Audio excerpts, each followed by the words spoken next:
que se manejan en la Procuraduría. Mujeres que son víctimas de violencia doméstica a veces se tienen que enfrentar con el Departamento de la Familia, que por razón de la precariedad en la que caen, como consecuencia de la violencia de la que son víctimas, les exige que cedan la custodia de los hijos. Así que no estamos hablando de la combinación idónea, y en todo caso todas las procuradurías, todas, para poder cumplir cabalmente con su función, tienen que disfrutar de autonomía, tienen que ser independientes. Un ente fiscalizador no puede depender de lo que le diga un jefe de agencia, sobre todo cuando son entidades que de una forma u otra tienen injerencia sobre distintos asuntos gubernamentales. Creo que es algo que no tiene ningún sentido, que filosóficamente está muy equivocado, y que las cosas son malas cuando son malas, son buenas, pero no puede ser que a veces sí, a veces no. Fue malo cuando el Partido Nuevo Progresista intentó combinar funciones y crear la sombrilla de las procuradurías. Es peor todavía lo que se pretende hacer ahora. Hay que consolidar agencias, hay que recortar dinero del presupuesto de las agencias, hay que posiblemente tirarse de alguna forma convenios colectivos, bonos navideños, más días de clase, más trabajo y menos días de fiesta. Eso será posible primero, sin la oposición del liderato sindical, 1, 2, y literalmente para cuadrar el presupuesto y no tener que coger préstamos. Bueno, lo primero es que con la legislación actual y obviamente con nuestro marco legal no es posible ahora. Tiene que venir conjuntamente con una legislación que te lo permita. Y eso se puede analizar de aquí hasta el día en que se tiene que aprobar el presupuesto. Bueno, la realidad es que el marco histórico es lo que te presta, es lo que te da, y hay unos datos bien importantes. Yo creo que la gente entienda dónde que están los números y ser consistente con las palabras que uno ha dicho en el pasado. Nosotros sabemos que hay que reinventar el gobierno, hay que hacer un cambio de rumbo y hay que hacer una reingeniería. Hay unas entidades que fiscalizan el gobierno que no pueden estar arrestadas presupuestariamente por la entidad que es fiscalizada. Así que dentro de esa reingeniería hay que ver cuáles son las salvaguardas, cuáles son las condiciones que velan, que mantienen, sea que la tengas en la oficina o esté dentro de tu presupuesto o esté afuera. Eso es lo que vamos a discutir, y yo creo que la gente entienda cuál es el proceso parlamentario de mayoría o minoría. Hay un caucus, va a haber unos señalamientos de posiciones. Nosotros tenemos personas en nuestro caucus que también identificados con la educación del país, también identificados por las luchas de la mujer, también identificados con la salud. Así que eso entra en el proceso. Hay que ver el lenguaje con que se está presentando a la Asamblea Legislativa, si estamos de acuerdo, si no estamos de acuerdo. Ahí se darán 1000 enmiendas. Dentro de ese proceso, eso está enmarcado una realidad fiscal. ¿Cuál es la realidad fiscal? La realidad fiscal es que el presupuesto pasado no fue de 9.7. Yo creo que la gente lo entienda. Fue de 10.300 millones. ¿Cuáles son esos 10.300 millones? Los 9.7, los cuales cogimos 245 millones prestados para poder llegar, porque los recaudos no llegaron ahí. Así que cogimos prestados para llegar ahí. Y 570 y pico de millones, que era de servicio a la deuda, que no nos dio para pagar, y que cogimos prestados también, y lo que dicen por ahí, lo bombeamos, scoop and toast, y lo culminamos de transar en la emisión de bonos 3.5, como se había hecho por todos estos años de años, 1 punto y pico, 1.3, 1 más, y hasta que nosotros llegamos a 800. Nuestro plan era este año hacer eso mismo por 400 millones. Ese era nuestro plan, pero nadie nos va a prestar. Así que de los 10.3 estamos bajando a 9.6 pagando deuda. Eso significa que si yo saco el servicio de la deuda de esos 9.7, el presupuesto operacional verdadero de nuestra administración son 8.865. ¡Ay, mamá! Es posible, es viable, sin votar gente. Lo hemos hablado antes, he hablado de varias cosas. Es posible sin votar gente, pero vamos aquí a lo que tú estás hablando. Usted gana 3.000 pesos y tiene 25.000 cosas suyas. Planes, acuerdos, horarios, jornadas, todas estas cosas. Yo no te quiero votar, pero para no votarte, por lo más seguro no te va a tener que ceder algo. El bono. La pregunta es el marco legal para hacer eso. Si va a ser con diálogo, si va a ser... Yo no creo que vaya a ser con diálogo. Esto se va a retar en los tribunales. Obvio que se va a retar en los tribunales. Esto tiene que ir amarrado a unas obligaciones, no solamente, pues la soga siempre parte por los afinitos. Si usted, y eso no va a partir por más finito, por eso es, si usted le vende gomas a la AMA y la AMA le debe, vaya haciendo el plan de pago de buena fe y vaya bajando la factura de lo que viene, porque si la AMA no está, no le va a vender la goma a la AMA.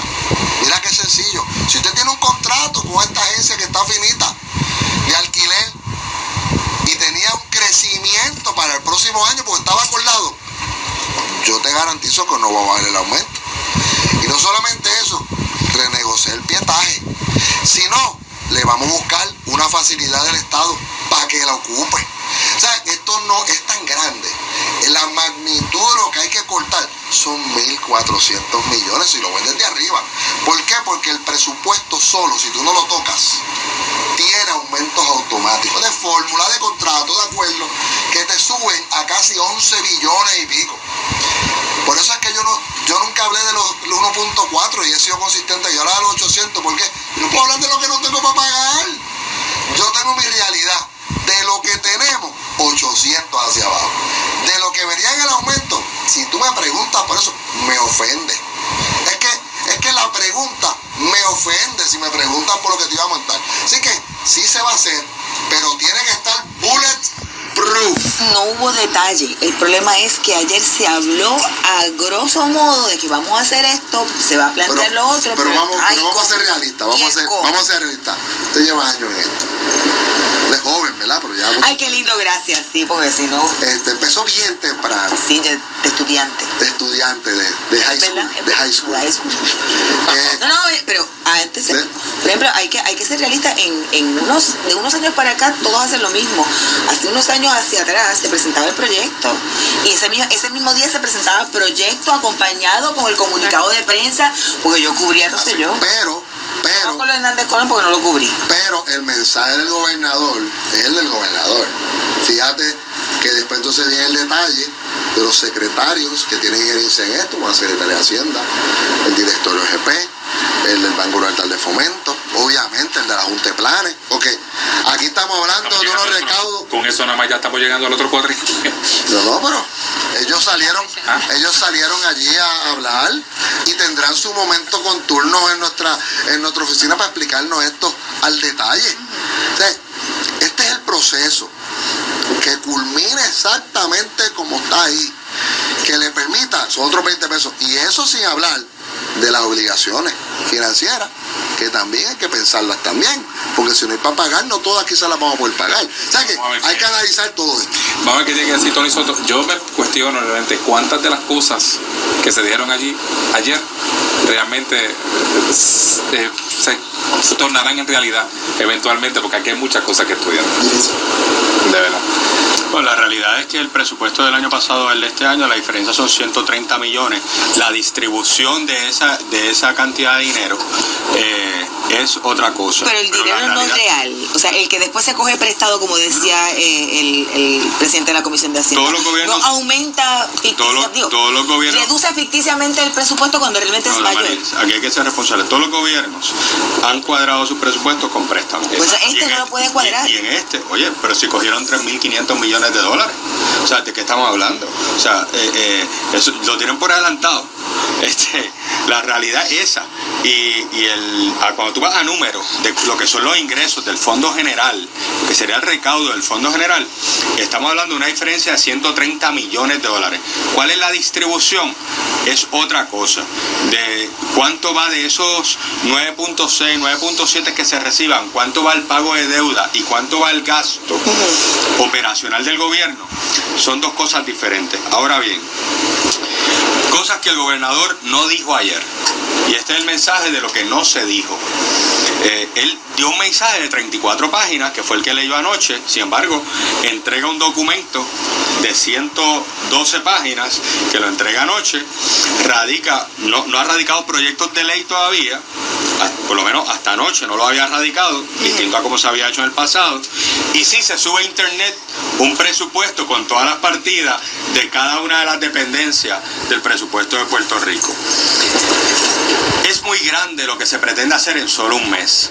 Nosotros como Asamblea Legislativa tenemos una responsabilidad de verificar que ese presupuesto esté balanceado, cómo se van a utilizar los fondos, si las reducciones de gastos son pertinentes, si no se afectan los servicios.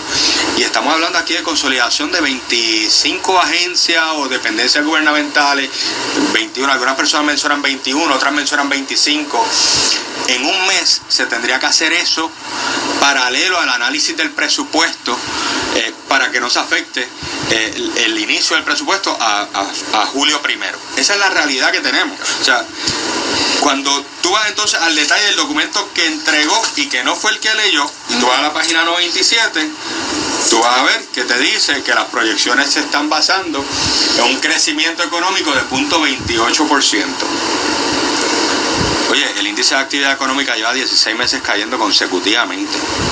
Sin embargo, él está basando sus proyecciones en un crecimiento económico cuando la economía ha estado decreciendo en Puerto Rico. No es realista. El año pasado, él basó sus proyecciones en un crecimiento económico de 0.20. Lamentablemente, en octubre, después de haber establecido esos estimados, en octubre la Junta de Planificación ajustó su propio número de crecimiento a negativo 0.8%. Entonces, si ese es el cuadro que hemos tenido a nivel económico en Puerto Rico, ¿cómo tú puedes estar basando tu presupuesto en un crecimiento económico de 0.28? No estamos tratando bueno, en este caso, criticar lo que tiene que hacer en corto tiempo el gobierno. Yo creo que porque lo tiene que hacer porque nos degradaron ya el crédito y porque no hay chavo y no se puede coger prestado. Lo que se intentó hacer o se dijo que se iba a hacer durante años y no se hizo.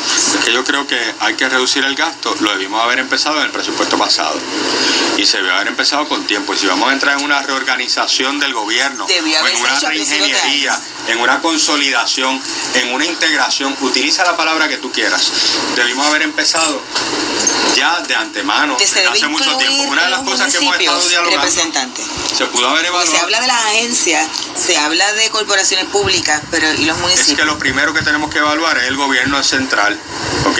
Hay una ley de municipios autónomos y esa parte yo la dejaría. Si vamos a ahorrar los chavos, no podemos ahorrar chavos. Yo no me voy a negar en no analizar algo que me va a ahorrar chavito. Oye, yo creo que ninguna puerta se puede cerrar, pero aquí lo que tenemos que ver es el presupuesto del gobierno central. Y obviamente algo que se ha dialogado, por ejemplo, es la AMA. La AMA, y para que el pueblo de Puerto Rico tenga un ejemplo gráfico, la AMA tiene 149 guaguas, de las cuales funcionan y operan 99. Y que paga la gente de Sabana Grande. Le cuesta operar cada guagua pública más de $800,000 anuales. ¿Es costo efectivo operar una guagua pública por un año a un costo de $800,000? Hay que mirarla con detenimiento y ver cómo se puede proveer un servicio alterno sin necesariamente y rebajar el gasto del gobierno sin necesariamente afectar el servicio. Pero esa gente tiene deuda y ¿quién va a asumir la deuda?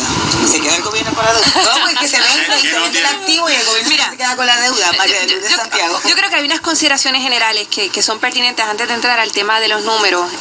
Aquí el representante Tatito Hernández ha sido más franco y más específico en sus 4 minutos que el gobernador en el tiempo que le tomó hacer su presentación anoche.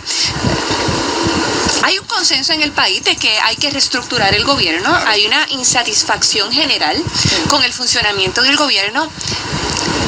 Pero si queremos trabajar por una estructura gubernamental más eficiente, más en sintonía con las necesidades del país, tiene que partirse de un proyecto que refleje un mínimo de consenso político. Yo creo que una de las grandes incomodidades que va a generar este proceso, mira, ayer era que el gobernador estaba reunido con los jefes de las agencias que probablemente van a desaparecer. Esa no es manera de hacer las cosas.